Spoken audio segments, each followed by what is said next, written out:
Sumainyo ang Panginoon. At sumainyo rin. Ang mabuting balita ng Panginoon ayon kay San Marcos. Papuri sa iyo, Panginoon.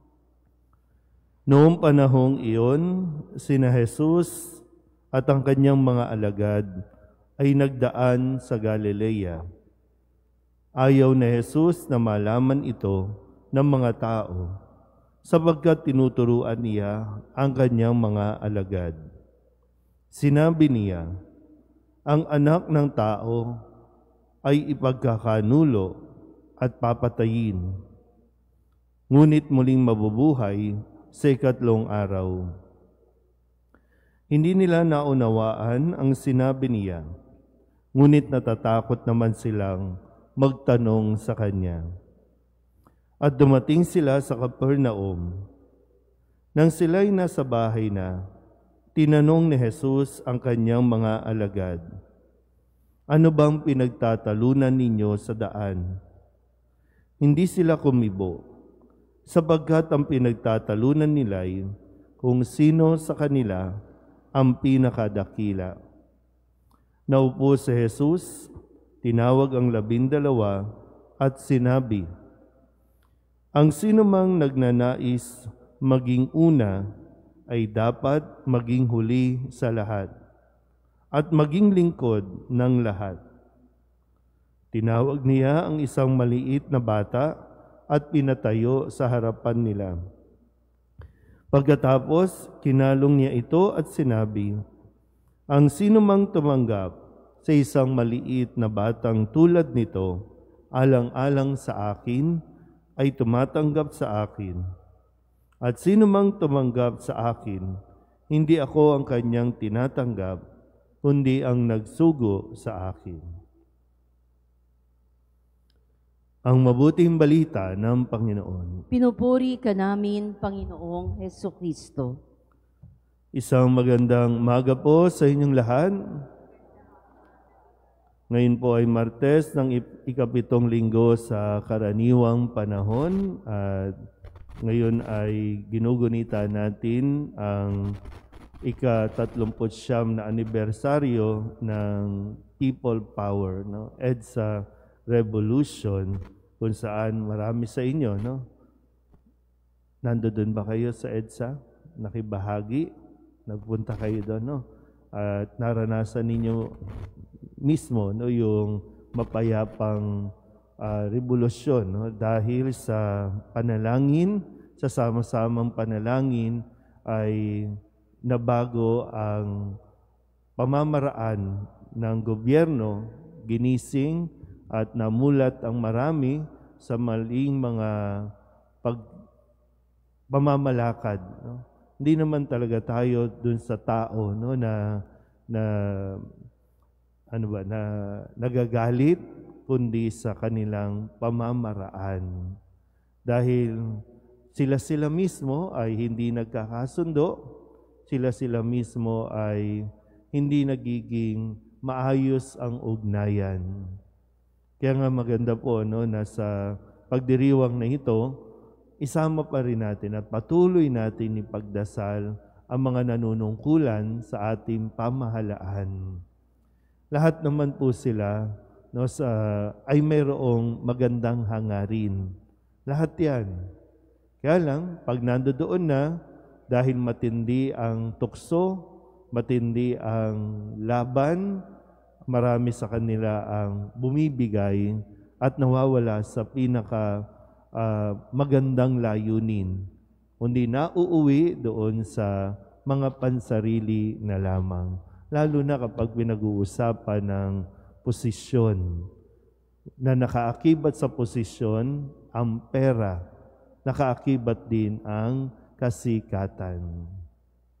Kaya nga sa ating Ebanghelyo, maganda rin, no, na nawa maintindihan natin dahil marami sa atin ay tinatawag ng Panginoon na maglingkod sa ibang paraan.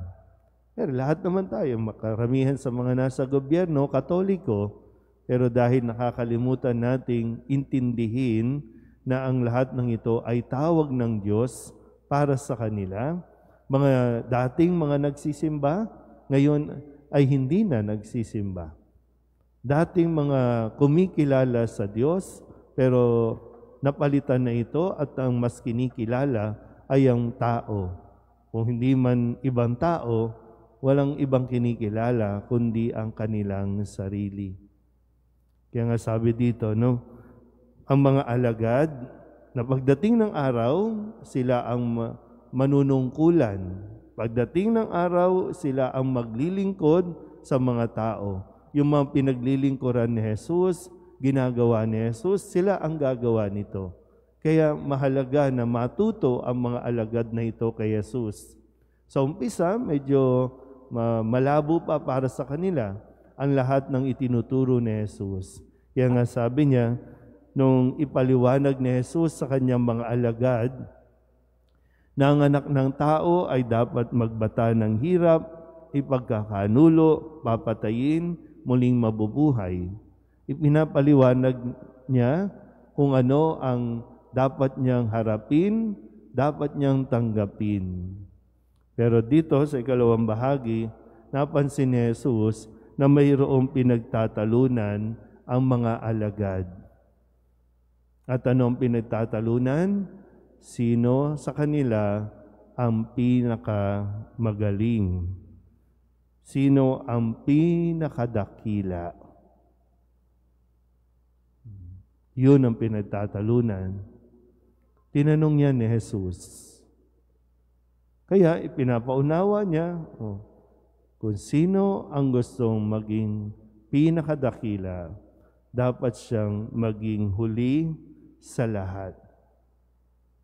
Ito yung pinaka-spirituality ng paglilingkod. Kahit sa simbahan po, nakakalimutan natin ito. Maglilingkod. Kaya tayo nandito. Kaya tayo pumasok sa simbahan, sa mga nagmiyembro po, no, ng mga ministries and organizations. Kasi sa umpisa, no, manunumpa pa yan, no, manunumpa pa na maglilingkod ng tapat, susunod sa simbahan, susunod sa parish priest, susunod. Pagkatapos niyan, doon na magsisimula din na magkagalit-galit, mag-away-away. Sino ba yan? Sino ba yan? Bakit? Hindi naman magaling yan. Hindi naman...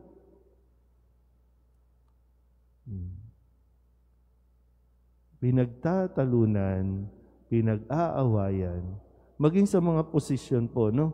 Sino ang tatayo dito? Sino ang tatayo doon? Sino ang pupunta dito? Kahit nga pagbibigay ng komunyon, sino ang tatayo dito? Sino ang nasa likod? Pinagtatalunan. Pinag-aawayan. Sino ang magko-choir sa pag dumating ang kardinal? Sino ang kakanta? Sino ang tutugtog? Pinagtatalunan. Kasi nga, nakakalimutan natin. No? Balik tayo. Bakit tayo nandito? Maglingkod. Hindi para magpakilala ng sarili. Hanggat hindi natin ito natututunan, hindi tayo matatapos sa away-away na ito. Kaya ang hirap, di ba? Mahirap na naglilingkod ka, pero may mga kaaway ka mismo sa loob ng simbahan. Meron kang hindi kabati. Meron kang, kung hindi man, hindi na nga napapansinan, pero meron kang sa kalooban mo, ngit-ngit na ngit-ngit ka sa taong kasama mo lang naman na gustong maglingkod. Yung minsan, no? Sabi nga, pinag-iingat natin. Dati, okay ka naman, no? Mapayapa ka naman, nagsisimba ka lang, di ba, no? Nagsisimba ka lang, okay ka, nagdarasal ka, tahimik ang buhay mo, pero nang mapasok ka sa isang organisasyon, parang nagulo ang buhay mo, no? Kasi hindi natin binantayan, no? At hindi tayo nagiging aware sa kung ano ang nangyayari. Na para bang umaabot nga minsan sa punto, no, na matagal na ako dito. This is my kingdom. Nagiging kingdom natin ito. Pati ministries, organization, ako lang dapat. Kaya pag nagkakaroon ng pagpapalit, ng officer, pag sinabi na ng pare na magkakaroon tayo ng eleksyon, nagugulo ang lahat kasi ay naku, matatanggal ako, mawawala. Na maling pananaw natin. Maglingkod, yun ang tawag sa atin, maglingkod. Kahit nga sa aming mga pare, di ba? Dapat alam namin ito, hindi ito ang aming kaharian. This is not my kingdom. Eventually, lilipat kami at lilipat. Magpapalit at magpapalit. Kung pairalin namin, hindi, okay na ako dito, mababait tao dito, mahal ako ng mga tao dito. Huwag na ako ilipat, okay na ako dito. Kaya pag nilipat, magagalit. Minsan, pag mayroong mga pare, ayoko dyan. Maliit na parokya yan eh. Ayoko dyan. Walang pondo dyan. So, bakit nga ba kami naging pari? Ba't kami nagpari? So, bakit tayo tinawag ni Jesus na maglingkod? Hindi para makilala ang ating sarili, kundi para makilala si Jesus. At kapag nakilala natin si Jesus, maipakilala din natin siya sa iba pang wala dito sa piling natin. Kaya nawa, no? O ano man yan, sagutin natin ang tanong, ano bang pinagtatalunan ninyo? Anong pinagtatalunan ninyo? Pag lumabas ka ng simbahan, anong pinagtatalunan? Sino ang susunod na magiging mayor? Sino ang susunod na magiging congressman? Sino ang susunod na magiging konsihal? Lahat sila magagaling. Lahat sila nagsasabing, ako ang karapat-dapat. Lahat yan. Pero alam ba talaga natin ang kahulugan ng paglilingkod? So, pag nilayan natin ng mabuti ito, at nawa ang lahat ng mga tinawag ng Diyos para maglingkod sa ating bayan ay talagang maglingkod para sa kapakanan ng mamamayan at hindi lang para sa kanilang pamilya, lalong-lalo na hindi para sa sarili nila. Amen?